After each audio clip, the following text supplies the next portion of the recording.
Hello busy people, ఏంటి ఉప్మా అని చూపిస్తున్నారా? మీలో ఎంతమందికండి ఫేవరెట్గా ఉప్మా అంటే ఇష్టం?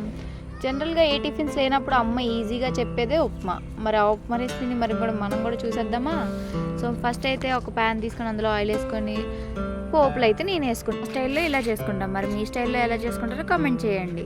సో ఇప్పుడైతే బాగా వేగిన తర్వాత అందులో 4 పచ్చిమిరపకాయలు, కొంచెం ఉల్లిపాయలు వేసి బాగా రోస్ట్ చేసుకోవాలి.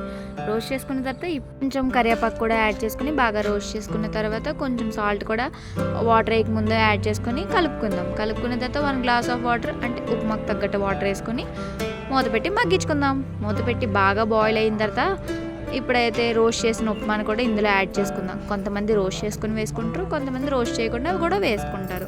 సో నేనైతే రోస్ట్ చేసి వేసుకున్నాను. మీరు ఎలా వేసుకుంటారో కామెంట్ సెక్షన్లో మెన్షన్ చేయండి. అంతే, ఉప్మా రెడీ. ఇప్పుడైతే కొత్తిమీరతో గార్లిష్ చేసుకొని తింటే ఉంటుందండి. ఫేవరెట్ అనుకుంటే ఎవ్వరూ ఉండరు.